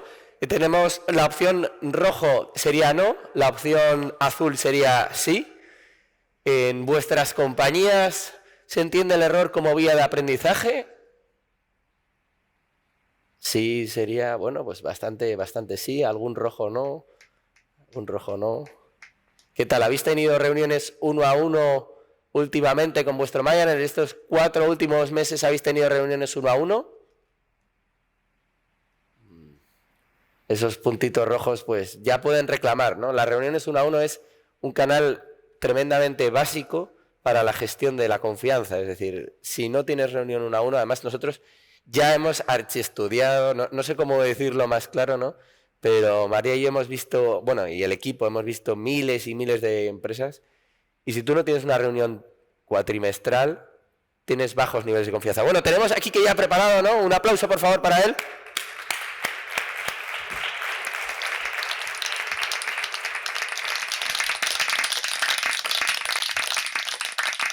Bueno, Quique, me encantaría que te presentaras. Hola, buenos días. A ver, está... ¿Se me oye? Sí. Sí. Hola, buenos días, Jaime. Lo primero, muchas gracias por la gracias invitación. Gracias a ti. Hace años que tuvimos mucha relación y es un placer para mí estar aquí con todos vosotros. A ver, os cuento un poco de mí, aunque queda un poco feo, pero voy a contar un poco de mí. Soy el responsable de experiencia de empleados del grupo Liberty Mutual. Liberty Mutual es una compañía de seguros que es global. Tenemos 45.000 empleados, 35.000 en Estados Unidos, 10.000 fuera de Estados Unidos. Y la responsabilidad de experiencia de empleado o el grupo de experiencia de empleados se creó hace 2 años y medio. Dado la casualidad que yo estaba en Estados Unidos, decir también por adelantado, yo soy una persona un poco rara, tú lo sabes un poco de mi historia, porque trabajé en Liberty 17 años aquí en España, en Liberty Seguros, y los últimos 5 años y medio fue como CEO de la compañía. me apasionó el cambio cultural que hicimos, me enamoré de la importancia de los empleados en la estrategia de la compañía y a partir de ahí siempre lo llevé conmigo. Me fui a un puesto de negocio a nuestra sede corporativa en Boston, a un puesto de transformación, y 2 años después de estar allí, la responsable de recursos humanos me dijo: oye, quiero crear la práctica de experiencia de empleado, ¿quieres llevarlo tú? Y dije, pues mira, es mi puesto ideal, soñado, es donde creo que mi significado, mi propósito personal se va a llevar más a cabo. O sea, que te estás sintiendo realizado, ¿no?, con lo que haces. Totalmente. Y ahora, que también lo sabes porque lo hemos hablado, estoy haciendo eso, además en remoto, porque después de estar 3 años y medio allí en Estados Unidos, hablando con mi jefa, y después si quieres hablamos un poco del teletrabajo y cómo lo vemos nosotros, bueno, pues decidimos que en nuestro equipo de trabajo lo que íbamos a hacer era vernos una vez al trimestre durante una semana en persona, pero el resto del tiempo pues teníamos flexibilidad, con lo cual le dije: oye, ¿te importa que me vuelva a España y me vuelva con mi familia? Y eso fue lo que hice. Me tuve que acostumbrar a los horarios americanos. Hoy estoy haciendo doble sesión porque estoy trabajando por la mañana con vosotros y después trabajaré por la tarde en horario americano, pero mi horario es, empiezo a trabajar 1:30, acabo 9, 9:30, 10, depende del día, y bueno, pues llevo una vida un poquito diferente a la de mucha gente. Queríamos que viniera porque yo creo que hay uno de los retos que queremos tratar con él. Hemos hecho una comparativa que María no ha profundizado para dejarnos, bueno, pues esa parte de la sorpresa. Hemos comparado las Best Workplaces, los resultados de los Best Workplaces en temas de favoritismos versus los Best Workplaces de Estados Unidos. Y la diferencia es significativa. Son 20 puntos por encima en compañías que tienen un 87% de nivel de confianza. Es decir, es muy difícil en España superar los resultados en España, pero es verdad que en Estados Unidos tienen 20 puntos sobre un tema que es clave para la credibilidad y la confianza de las personas, ¿no? Entonces queríamos reservar, porque yo creo que, no tanto porque a lo mejor ellos lo hagan bien, mal o regular, sino para entender un poco, oye, pues, ¿cómo percibes tú el tema de los favoritismos? ¿Qué consideras que es importante? Después de esa trayectoria, ¿no? Porque es un tema que coleamos en España y que no conseguimos evolucionar, ¿no? Y es un tema complejo, sí. Es un tema complejo. Bueno, te diría que hay aspectos, yo creo que hay aspectos culturales que tienen que ver con cómo son las relaciones allí. Déjame que recomiende un libro, claro, para empezar, que es The Culture Map de Erin Meyer. Cualquier persona que trabaja en ámbitos multiculturales se lo recomiendo, porque yo estuve 1 año en Estados Unidos y yo veía que pasaban cosas raras, y cuando cayó el libro en mis manos y lo leí dije: joder, ahora entiendo lo que me está pasando, porque estoy siendo ineficiente en muchas cosas, y podemos hablar de temas en concreto, ¿no? Pero una de las mayores diferencias culturales entre Estados Unidos y España es que allí la cultura está más orientada a la tarea y aquí está más orientada a la relación. Y eso tiene que ver mucho sobre muchas de las cosas que después ocurren, ¿no? En la orientación a la tarea, muchas de las cosas que estabais comentando también anteriormente, pues allí están, yo creo que están mejor implantadas. El tema de los one-to-ones. Bueno, pues yo tengo semanales o cada 2 semanas, dependiendo de qué prefiere la persona de mi equipo. Yo les pregunto: ¿qué prefieres? ¿Que lo hagamos semanal o cada 2 semanas?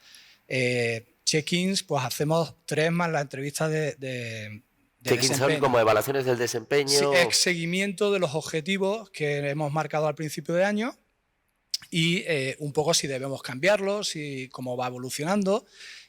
También hablamos del tema del desarrollo profesional de cada persona. Bueno, no quiero decir que lo hagamos maravillosamente, porque también tenemos muchas oportunidades de mejora, pero digamos que todos esos procesos están como muy bien estructurados y lo tenemos bien organizado. ¿Y en qué grado se cumplen, no? Porque siempre eso es un reto de muchas compañías con las que interactuamos. Siempre nos dicen: no, si nosotros tenemos un proceso de evaluación del desempeño, pero dedicamos una energía tremenda por hacerlo realidad, ¿no? Yo creo que una cosa es hacerlo y otra hacerlo bien. Vale. Entonces yo creo que hacerlo lo hacemos, y oportunidades de mejora de hacerlo mejor también tenemos. Te diría que las 2 cosas, ¿no? Nosotros hacemos mucho seguimiento, y eso es parte del trabajo de mi equipo, de escucha de los empleados, y cuando hacemos cada proceso de check-in, como he llamado antes, hacemos seguimiento y análisis de cuál ha sido el sentimiento de los empleados con respecto a eso y les preguntamos, oye, ¿has tenido conversaciones sobre tu desarrollo? Vamos viendo las oportunidades que vemos y las que los empleados nos dicen para intentar seguir mejorando los procesos. O sea que una de las cosas que tendríamos es procesos más establecidos, muchísimo más conocidos y mejor desplegados, ¿no? Sí. En ese sentido. Yo diría que esa es una parte. Te voy a señalar otra que tiene que ver con, quizás un poco también con los temas que están más en el centro de la gestión de las personas en Estados Unidos, que es la diversidad, equidad e inclusión. O sea, ahora mismo, durante años, es un tema que está muy puesto dentro de las estrategias de las compañías y es un tema muy relevante porque el sesgo, esto que se llama el sesgo involuntario inconsciente, es un tema que es lo primero que digamos que es fundacional para cualquier persona que va a liderar personas. O sea, que dices que dentro de los favoritismos una de las cosas que influye es los sesgos y el trabajo de la diversidad. Puede llegar a influir. O sea, que puede ser una vía de mejora. Exactamente. Una vía de poder mejorar. Yo creo que es muy importante que reconozcamos todos la parte de sesgos que tenemos, con lo cual nosotros una de las cosas que hacemos allí es dar formación sobre sesgo inconsciente. Me cuesta traducirlo. No pasa nada, puedes decirlo en inglés. No quiero decir muchas palabras en inglés. Y bueno, pero para mí eso es fundacional, ¿eh? Lo primero es darte cuenta de que los tienes, pero después tienes que hacer algo con ellos. Y aquí voy a utilizar una palabra en inglés, es esto del growth mindset. O sea, ya no es solo que te des cuenta de que lo tienes, es que tienes que actuar contra ello y no decir, no, es que no quiero cambiar, mira, es que al final es que yo soy así. Y bueno, aunque pueda que lo tenga, pues yo no, después en mis decisiones no lo tengo en cuenta. Bueno, pues hay que de verdad tenerlo en cuenta. Déjame darte algún ejemplo concreto. Mira, una de las cosas que, aparte de la formación en sesgo inconsciente, una de las cosas que hacemos en Estados Unidos es que en cada proceso de selección el manager que contrata tiene al menos que tener en su terna de candidatos una mujer y una persona de color. Y lo hacemos porque si no, la tendencia natural que tendríamos posiblemente es no tener me volví a salir una palabra en inglés, un grupo diverso de candidatos sobre los que decidir, escoger, ¿no? Entonces, bueno, yo creo que cualquier ayuda que tiene para hacer esto mejor es súper importante. Oye, ¿y cómo es la transparencia relación empleado-manager, ¿no? Porque una de las cosas, tú decías antes, en España estamos más orientados a la relación y muchas veces nos cuesta mantener conversaciones difíciles con nuestro equipo, ¿no? Decirle, oye, el ser claros en, es que tienes que mejorar esto, es que esto no lo estás haciendo bien, ¿no? Vamos ahí, algunas veces pues decimos, oye, vamos con medias tintas, no se termina uno de explicar del todo, ¿no? Sí, yo creo que la claridad es muy importante y a dos niveles, ¿eh? Una es la que dices tú, es la del manager colaborador en las conversaciones que tienen, y ahí te voy a contar otra anécdota con respecto a Estados Unidos, pero hay otra que también tiene que ver con la organización, ¿eh? Cuando hablamos en las organizaciones que si tenemos meritocracia o no meritocracia, qué es lo que queremos tener, si no tiene que haber favoritismos o no, yo creo que la compañía debe dejar muy claro un poco cuáles son las reglas del juego. Es decir, qué es lo que esperas qué es lo que esperas de la gente y qué es lo que la gente puede esperar de la compañía. Y en ese sentido es muy importante marcar o ser claro en qué es lo que esperas y después ser consistente. Porque puedes decir lo que quieras, pero al final la gente con lo que se queda es con lo que ocurre. Entonces, las dos cosas tienen que ir de la mano. Por supuesto, todos los procesos tienen que ir, como contaba antes, pues los seguimientos tienen que ir bien diseñados en base a lo que has contado que esperas, con lo cual, para mí, todos esos elementos juegan. La transparencia es parte de la claridad, es parte de tener claras las reglas del juego, pero como digo, después hay que ser consistente y explicar las decisiones que tomas y por qué las tomas. Sí, yo creo que en ese sentido es lo que nosotros siempre intentamos trasladar, ¿no? Que existe un camino virtuoso en que cuanto mejor defines los objetivos, más claros los expresas, mejor los exiges, cuanto mejor planteas la estrategia de cuidado de las personas, cuanto más las involucras, cuanto más las inspiras, cuando vas creciendo en ambos sentidos, vas acabando por tener una cultura muy sólida, ¿no? Muy basada en la confianza. Sí, y te voy a dar, me vienen a la cabeza otros ejemplos.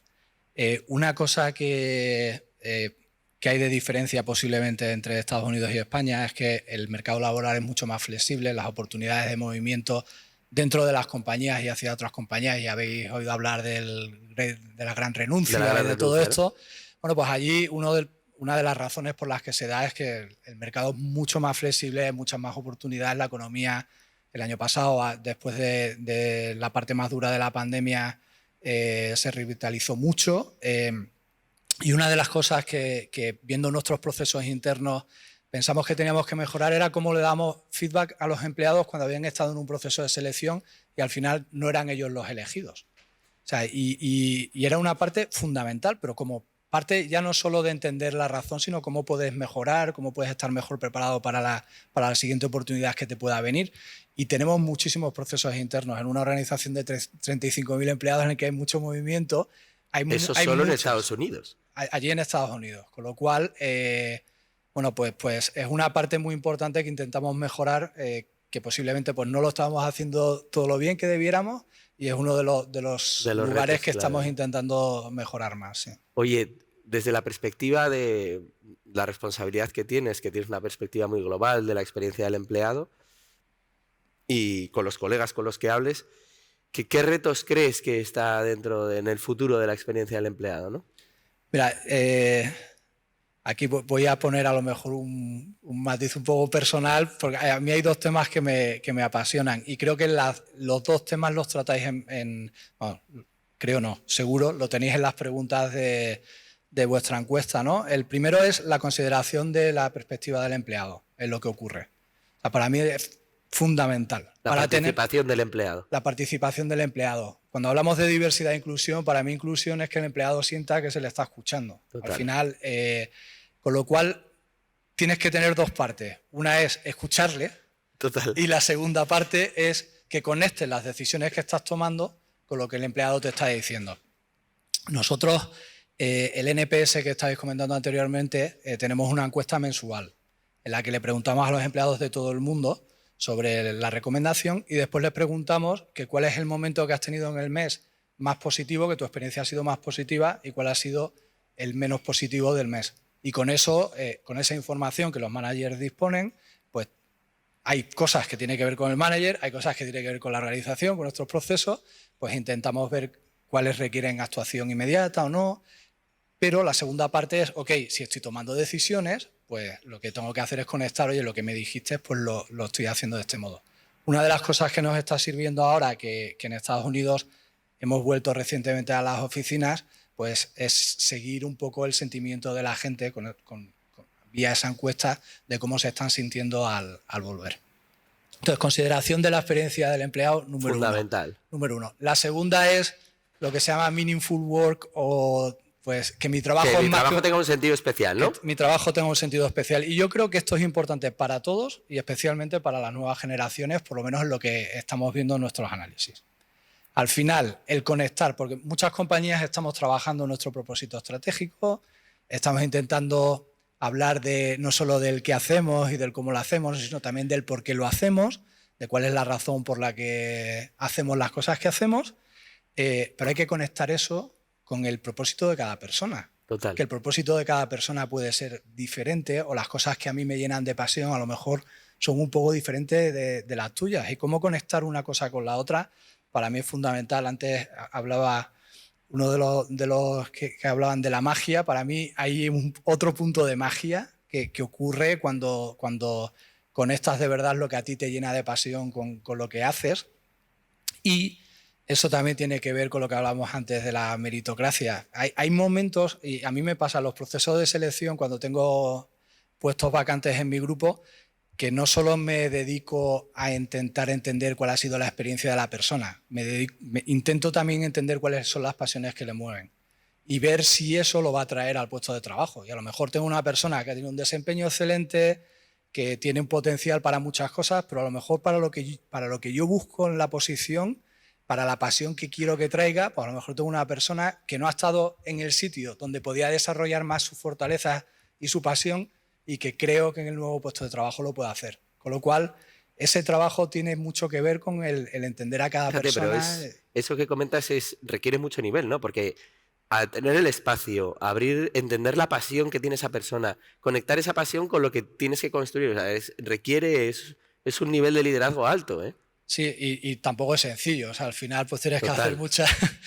que hacer muchas entrevistas y hablar mucho, ¿no? Pero yo siempre intento pensar en que la gente al final pues se mueve.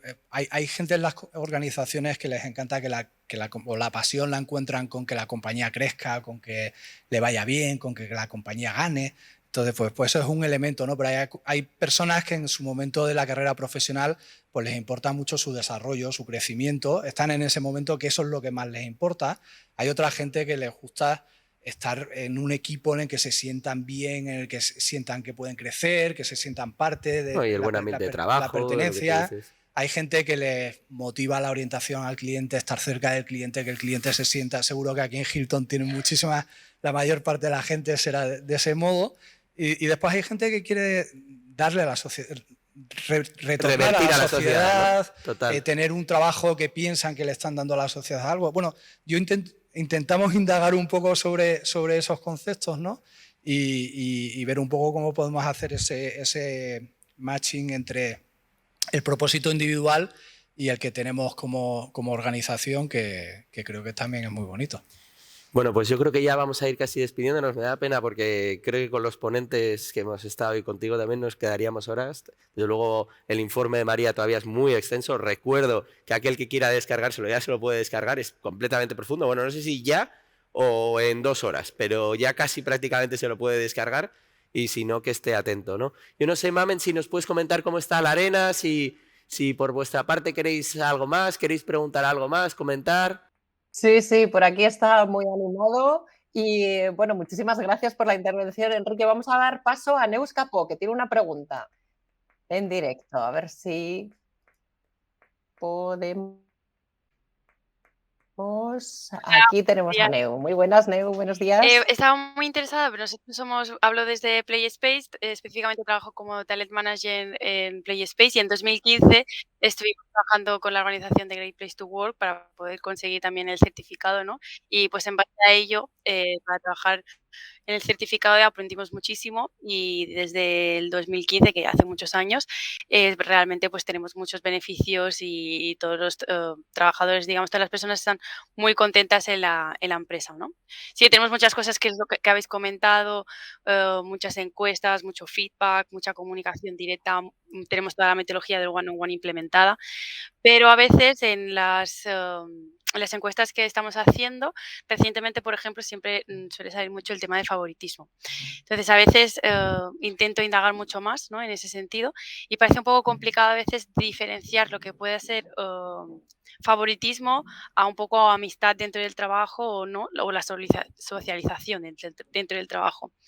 Me ha gustado un poco, me ha llamado la atención la solución que has propuesto de hacer formación sobre el sesgo, digamos, inconsciente, pero también tengo la duda de si esa formación luego ayuda, digamos, a las personas a percibir diferentemente, de manera diferente el favoritismo.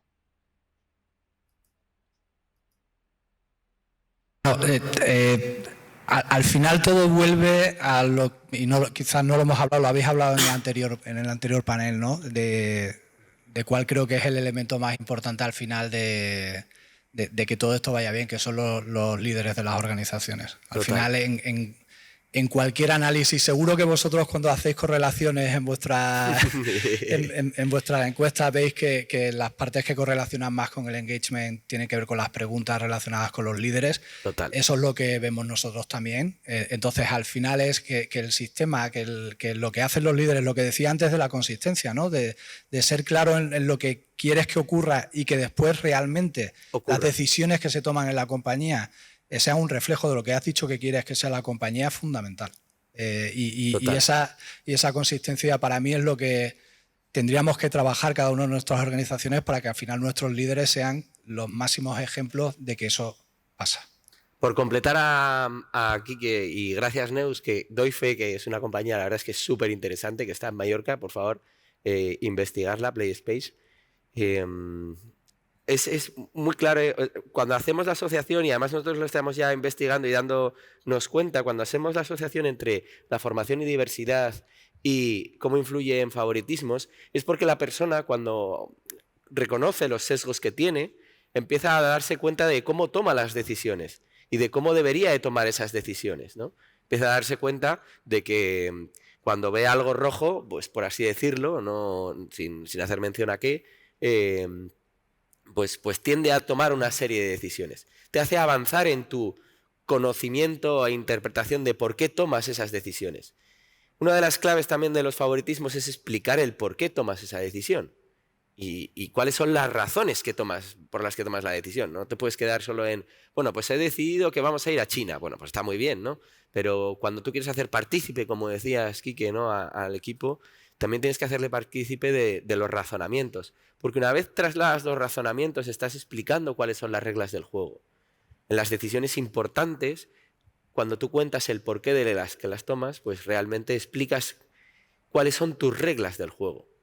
Sí, iba a añadir que a veces también un tema muy concreto, muy práctico que se puede hacer es involucrar a otras personas fuera de ti y de tu sesgo en los procesos que al final tienen que ver con la toma de decisiones sobre las personas. Claro. Esto es un ejemplo claro, es la evaluación del desempeño. Oye, pues no solo lo que yo opino, he estado preguntándole a las personas que trabajan contigo, a otros managers que han estado en proyectos contigo. O sea, al final que no sea una cosa que sea solo mi opinión, sino que me he tomado el tiempo de incorporar opiniones diferentes y no solo la mía. Entonces, esa es una parte.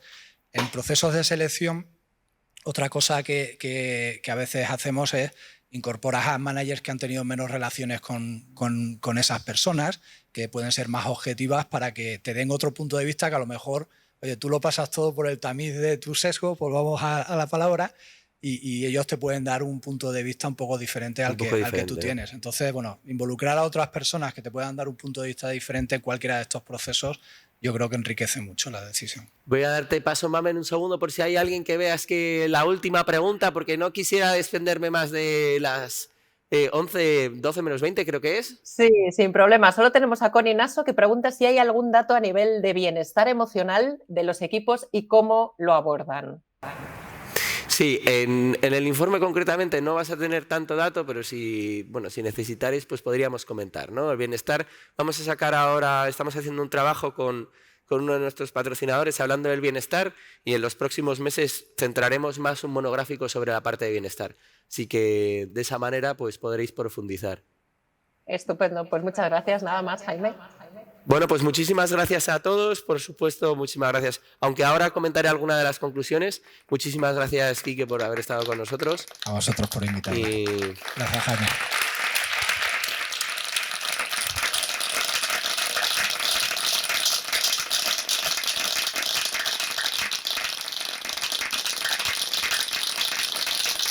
Qué maravilla, la verdad es que la tecnología de Vidiv es interesante, ¿no? Esto de ver a las bolitas, tal.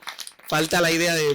yo me he quedado con las ganas, ¿no? Porque si pulsas al parecer en las bolas, ves quién está ahí detrás y le puedes incluso comentar y preguntarle, oye, ¿qué te está pareciendo? ¿No? Es interesante. Lo que pasa es que no se puede estar a todo, ¿no? Yo sé que lo han hecho alguno de mis compañeros, pero yo no lo he podido hacer. Mira, ves, a ver, Hanna Vidal, Alicante, joder, qué suerte. Bueno, pues mira, Pablo López, este es un infiltrado, está ahí, está Pablo, no sé qué... Bueno, la cultura como ventaja competitiva. Nosotros tenemos un claro mensaje de qué significa la cultura dentro de una organización.